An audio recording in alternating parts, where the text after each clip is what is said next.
Determined to win it all, week after week, the Birds soared through the playoffs. Two teams remain in the hunt for the ultimate trophy.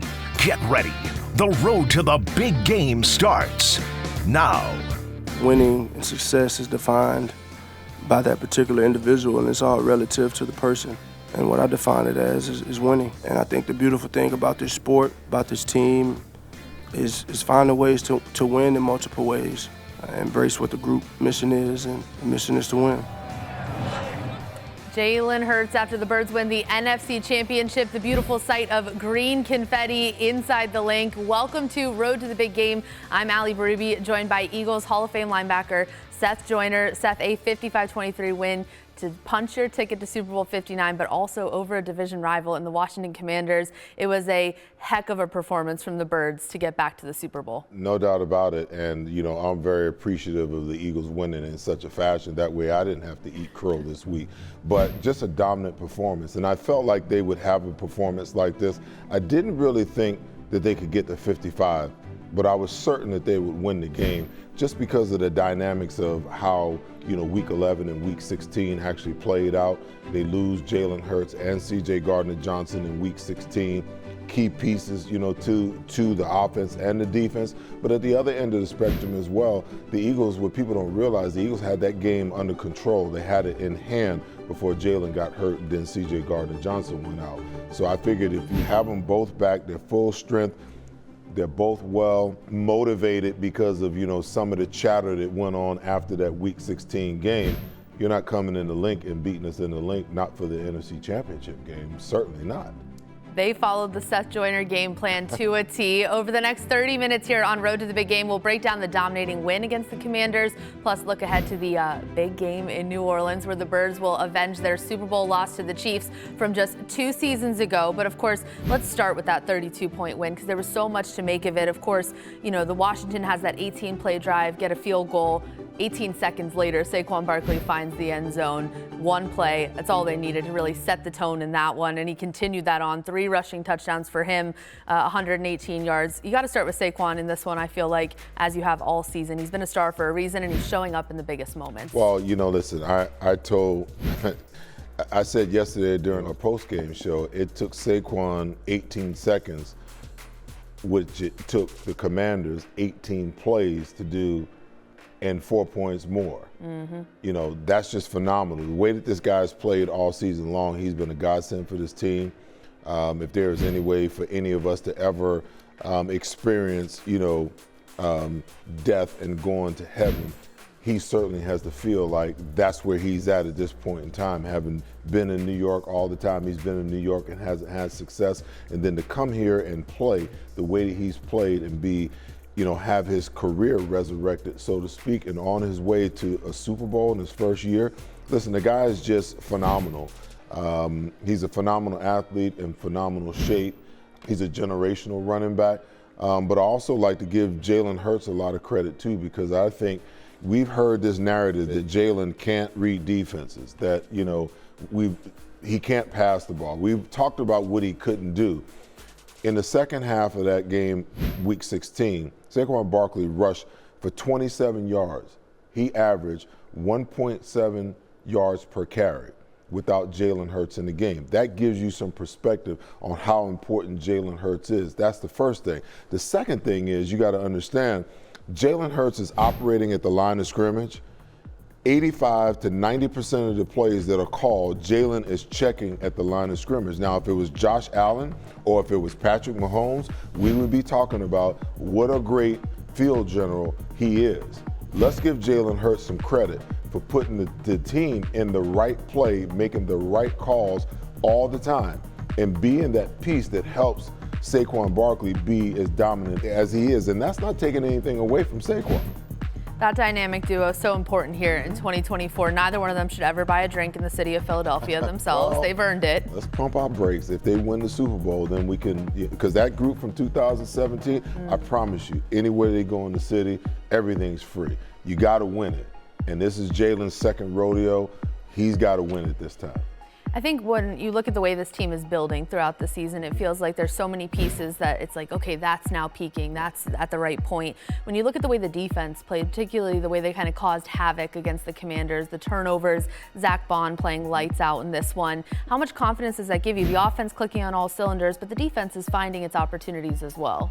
Well, the biggest thing is they're playing complementary football. You know, when you turn the ball over 4 times and then your offense scores on all 4, that's 28 points, you know, off of turnovers. That's huge. Take those 28 points away, and we've got ourselves, you know, somewhat of a football game. So if you're playing complementary football that way, then it looks good for your offense, it looks good for your defense, and then your special teams turns around and gives you one as well.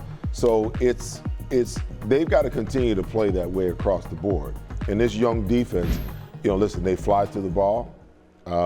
They're playing with a lot of aggression and a lot of speed, and they're on top of what they need to be on top of. You don't see a lot of structural mistakes within the scheme of how they play defense. And it's going to be really interesting because Andy Reid is the type of coach that he schemes your inefficiency. So if you're technically unsound in one area, if you're fundamentally unsound in one area, he will scheme to be able to beat that. And this team is structurally and technically and fundamentally sound, so it's going to be interesting, the chess match that goes on between Vic Fangio and Andy Reid, the chess match that's going to transpire between Steve Spagnuolo and Kellen Moore, and who's going to get the best of what, who prepares the best. Because, you know, at the end of the day, the game is about adjustments. And the one thing that Kansas City does really well, Andy Reid will have 2 game plans. He'll implement one in the first half. If it works, he'll stick with it. If it doesn't, he'll deviate to the next one. Steve Spagnuolo will pick his spots where he's going to come after Jalen, and he's going to apply pressure. And Jalen's got to understand when that time is, and understand that he's got to be at his best under those circumstances. So you couldn't ask for a better matchup. I didn't want Buffalo. It's going to feel so much better for them to avenge, you know, Super Bowl 57 by beating the Kansas City Chiefs in New Orleans. If you want to be the best, you got to beat the best. Certainly the mentality that this Eagles team has adopted, I think they were all hoping for the chance to kind of right some wrongs from the past go around. The thing I loved about the way that last night played out, and I think will translate well into the Super Bowl in terms of motivation, is it was a chippy game. It was nasty at times. I think they got after it. You saw the Eagles kind of grit and might there, especially, you know, as Luvu's jumping over the line or A.J. Brown's getting in Lattimore's face. I mean, that's kind of what Philly is, and that's what you want to see as you're going to contend for a championship here. You need that extra edge against the Chiefs, I think. Well, listen, if the Eagles, their identity is a physical football team. You know, we talked about for the first 4 weeks of the season, what is their identity offensively? What is their identity defensively? I think it's pretty well known right now that, you know, we're going to beat you in the submission on the offensive side of the ball, and defensively, you know, we can do the same. We're going to beat you up front. We're going to beat you on the back end. If you do catch a ball, we're going to punish you, and we're going to try to, you know, create turnovers. And in a lot of ways, Kansas City's defense is built that way. They try to be that way offensively, but they're more finesse on the offensive side of the ball. And the reason why I like this matchup is that I've always been taught that the way you beat finesse teams is you punch them in the mouth. You beat them. You out-physical. And that's going to put this team in a great position to actually win this game. Down and dirty in New Orleans, and it's just around the corner here, Super Bowl 59. When we come back, we'll break down that Chiefs-Eagles matchup and how these two stack up. You're watching Road to the Big Game. 2 Super Bowl appearances in 3 years is a blessing from God, and we're grateful, and we're just trying to finish. You know, that don't happen. Guys don't get to the Super Bowl, you know, and we are very blessed, and we're just trying to make the most of it.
feels like we're supposed to be here. With the work we put in, the guys we have, the coaching staff we have, it just feels like we were supposed to do this. Star linebacker Zach Bond, who spent most of his career with the Saints in New Orleans, now in his first season lighting it up for the Eagles. 12 total tackles, a forced fumble, and a fumble recovery in that NFC Championship win. Welcome back to Road to the Big Game. We're going to be joined now by Harold Kuntz from our sister station in Kansas City. Of course, we know that this stage is a familiar one for the Chiefs, but they knock off the Bills in the AFC Championship to punch their ticket to this moment again for them, their 5th appearance in the last 6 Super Bowls. What can you say about that AFC Championship win from Kansas City? Well, thanks for having me. And it was a game where you expected it to be close. These two teams have become rivals, even though it's now a 4-0 postseason advantage when it comes to Patrick Mahomes and Josh Allen. But in this rivalry game, you knew it was going to be a very close game. Came down to the wire, and Josh Allen got his opportunity. The Butker connected on the field goal to make it 32-29, and Josh Allen got the ball in his hands. But Steve Spagnuolo and that blitz scheme that he comes up with different, unique ones all the time. You've always seen cornerback blitzes, safety blitzes, but this time it was one where Trent McDuffie, free rusher, had Josh Allen perplexed from the jump, and then Dalton Kincaid, of course, had the opportunity to catch the ball, but did not. Jaden Hicks with a little bit of pressure on there. So it always comes down to what's unscouted looks, and the Chiefs gave the Bills a lot of unscouted looks to start. 3 of their first drives were touchdown drives, and used with the RPO. They just did a lot of RPO. The Bills were caught off guard with that, and then the Bills were caught off guard with the blitz schemes at the end. Of course, the Bills caught the Chiefs off guard when they just ran the football down their throats the entire third quarter and got back into the game. So it's always a great chess match between these two teams in Kansas City and Buffalo. But in the postseason, Kansas City just knows how to win. We always say it's Patrick Mahomes or playoff Patrick Mahomes or playoff Travis Kelce. Those two guys just know what to do it when it counts the most, and they just know winning. 9 straight postseason wins right now, and this team is just rolling along as they head into a Super Bowl rematch with Philadelphia. You know, it's never without controversy, this games against, Kansas City. You get the 4th down, run that was deemed not to be a first down, the catch that wasn't a catch. There's always something that follows Kansas City. How does the organization, obviously it's in their favor, so they don't feel one way or the other. They kind of feel like, hey, the refs got it right. But on the outside, all the noise that continues to come their way about being the help that they're getting from the referees, how does that resonate in Chiefs Kingdom? I don't think it resonates at all. And that's just in respect to your question. But those guys, they see what happens on the national networks and everything, but they don't really react to it. And even after the game, you ask some of the guys, well, what's the perception about the referees? And Chris Jones said it best afterward. He just said, well, yeah, you start to look less attractive, so some people just start to look out a different way or try to blame something or whatever the cause may be. But yes, as much as those calls, the Josh Allen 4th down run, that was something that, you could argue either way, but they stuck with the call on the field. And then, of course, the catch that wasn't a catch. Yes, the ball did hit the ground, but again, it wasn't inconclusive evidence there, at least from what the way the referees were. And then a lot of the conversation coming into the game was, well, the last game against Houston, Clay Martin, the head referee, the Chiefs were 6-0 in those games, and now, of course, 7-0. So they picked Clete Blakeman, and his record all time with the Chiefs as a head referee was 6-5. So it was about as equal as it could have possibly gotten, and the calls went the Chiefs' way. And sometimes when you're winning, the calls tend to go your way. Let's just, be real. When you played the game before, sometimes when you're winning, things just roll your way. But again, it really came down to the fact that Buffalo had a chance to win, and they didn't. So when it comes to the national perception, I'm sure it's Chiefs versus everybody, but it always just fuels more mentality. And I think the best way you can put it is Patrick Mahomes on Twitter putting a little Kermit the Frog with the sip of tea at the end. He knows. They see it, but it also fuels their fire more. So for any team competing against the Kansas City Chiefs, I always tell them, be as nice as you could possibly be respectful, tell your fan base to be respectful so they have no ammunition, because they always seem to take everything that is said against them and put it against them. Like when they beat Baltimore last year, they said nobody believed in us. Well, here's the problem. Everybody does believe in the Chiefs. They just don't want to believe in the Chiefs sometimes. And when it comes to it, they hear all this stuff. They hear all this, outside noise, and they say as much as they block it out, they hear it. but all it does is motivate them. And when they're motivated more, it makes them play a lot harder too. So my suggestion is try not to, pick on the big boy, if you will, pick on the big guy at home. So because they hear it and it does motivate them. I don't think Eagles fans will give them any bulletin board material at all. I think they're going to be calm, kind, nice, poised leading up to the game. We're going to call you out right now on Road to the Big Game because Harold is a Philadelphia native covering the Chiefs. A little bit of a trader move here. However, keep in mind, however you answer this next question, very important for whether or not you're allowed to come home. Do the Eagles have a shot against the Chiefs trying to end that three-peat dream, NFL history? Can they avenge that Super Bowl 57 loss here in Super Bowl 59? Remember, your mom may be watching. Well, here's the deal. It's my dad's side of the family that's really still in Philadelphia area, Camden and all those places, some in Northwest Philadelphia. So yes, I do come back to Philadelphia often, but they'll always have a home for me, and I just realized that I've just seen this Chiefs team enough. As I was telling you guys before we started, my first day here was the first of the 7 straight AFC Championship games they've been to.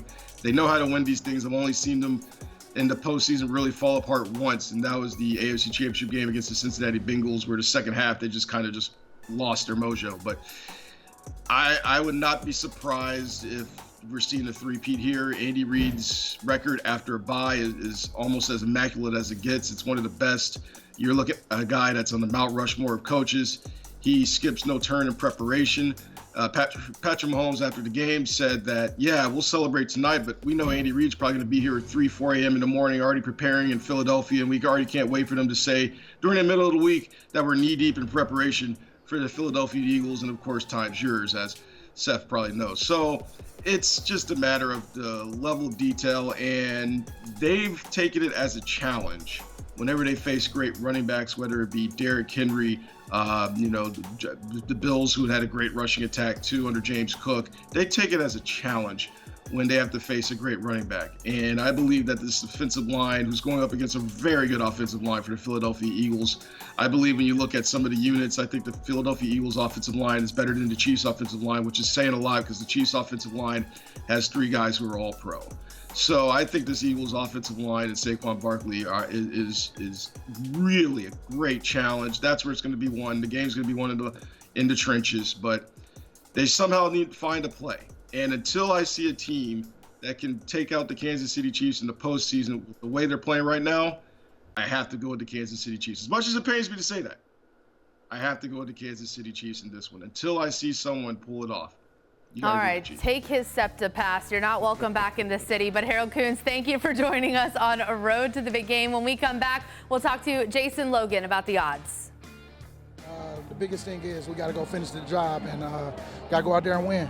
But I'm just so happy that the guys went out there and played their game today. And, we played together.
for the city. You know, we got one more, and then it'll be an even bigger party. A big party and some big money on the line. Welcome back. We're going to be joined now by Jason Logan from Covers.com. Last week we talked about what this NFC Championship would look like, a 32-point win for the Eagles. What did you see from that performance?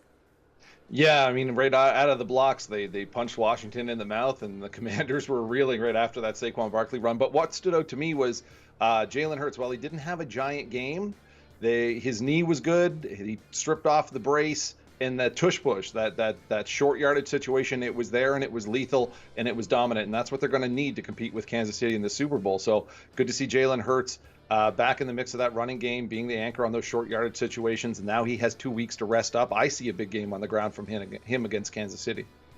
Jason, you got to realize, man, in Philadelphia, 20 for 28, 243 yards, 1 passing touchdowns, and 3 rushing touchdowns. He had a big game, my friend. That's a big game. Where does the spread sit at the moment for the Super Bowl? Yeah, so right now it opened around Kansas City -1, -1.5, and the early movement has been towards Kansas City. We're seeing them as high as -2. If you look at the money line price right now, Kansas City -130 gives them about a 56.5% implied win probability, and Philly +110 giving them about a 48% chance. So that's what the odds tell you right now. You're seeing some intrigue on Super Bowl MVP, one of those kind of side bets you can make. Yeah, MVP is one of the more popular props that you can bet for Super Bowl time, and it's a great way to kind of squeeze a little extra value out of the odds. If you like Kansas City, why bet the -130 to win outright when you could take Mahomes to win MVP, knowing he's probably going to win another MVP if Kansas City gets there, and that's +105. But the unique story here for the Eagles is Saquon Barkley +250. He's the second choice on the MVP odds. It's been a long, long time, and I've been in this industry for 20 years. I can't remember a running back being this high in the MVP market.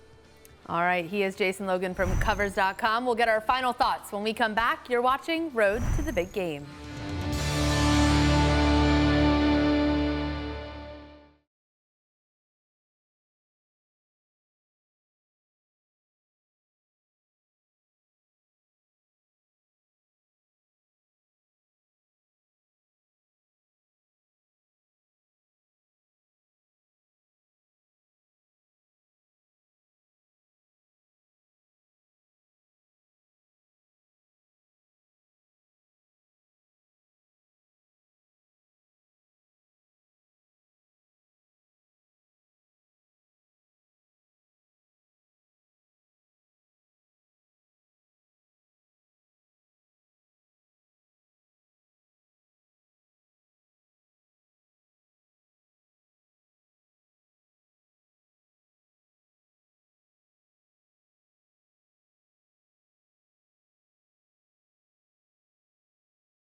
Saquon's 60-plus yard run.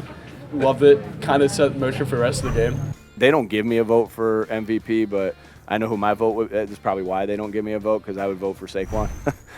The MVP chants were loud inside the link after that NFC Championship win. Saquon, 3 touchdowns. He'll be key in the Super Bowl against the Chiefs. But what does Philadelphia need to do to come away with a win in Super Bowl 59? Well, I think if they just be themselves and continue to do what they've done all season long, nobody's been able to stop this rushing attack on the offense, come out and run the football. play action off of it, get Jalen involved. And on the defensive side of the ball, the Eagles defense is ranked #1 in the National Football League. They are primed and in the right position to be able to dominate the football game against Kansas City and Patrick Mahomes. And certainly coming off 4 turnovers against the Commanders in that title game. When you look at this rematch, you mentioned at the beginning, you got to beat the best to be the best. Do you like the matchup against Kansas City here for a Super Bowl? I love the matchup. Not only do I love the matchup that is, the Kansas City Chiefs against the Eagles, their offense against our defense, their defense against our offense, and special teams wise, I think that this team is supremely set in the right position. And oh, by the way, it is Super Bowl 59. 59. All the symbolisms are falling into place. You got Cooper DeJean and Saquon Barkley. Both of them have birthdays on February 9th.